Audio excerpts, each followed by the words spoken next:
আল্লাহ নবী সাল্লাল্লাহু আলাইহি সাল্লাম বলছেন, কোন ঈমানদারের জন্য দুনিয়ায় যত সম্পদ, যত নিয়ামত, দুনিয়াবি যত নিয়ামত হতে পারে, আল্লাহর ভীতির পরে, ইবাদতের পরে, আমলের পরে, তাকওয়ার পরে, আখিরাতের বন্দিগির পরে দুনিয়াবি যত জিনিস মানুষের অর্জন হয়, তন্মধ্যে রাসূলুল্লাহ সাল্লাল্লাহু আলাইহি সাল্লাম বলছেন, একজন মুমিনের সর্বশ্রেষ্ঠ অর্জন দুনিয়াবি একজন নেককার স্ত্রী।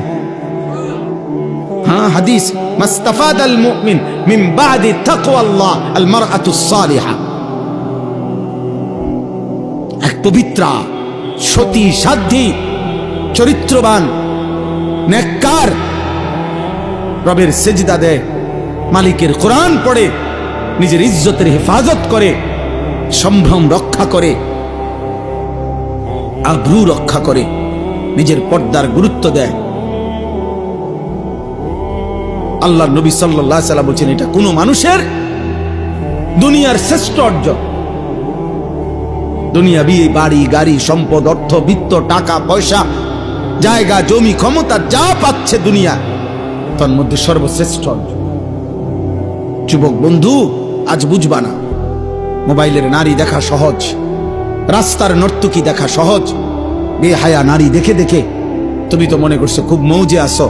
না বন্ধু, যদি কোনোদিন বিবাহের পরে যখন দেখবা তোমার স্ত্রী 2 নম্বর, তোমার স্ত্রী চরিত্রহীন, তোমার স্ত্রী পরকীয়ায় আসক্ত, তোমার স্ত্রী মোবাইলে পরের পুরুষ দেখে আসক্ত, সেদিন বুঝবা বাপ, দুনিয়া কত কঠিন।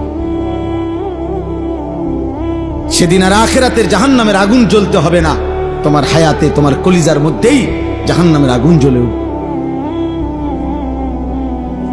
এক চরিত্রহীন নারী, বেপর্দা, বেহায়া নারী যার জুটে বিবাহিত স্ত্রী হিসাবে, তার জীবনে আর জাহান্নাম লাগে না, ওইটাই যথেষ্ট।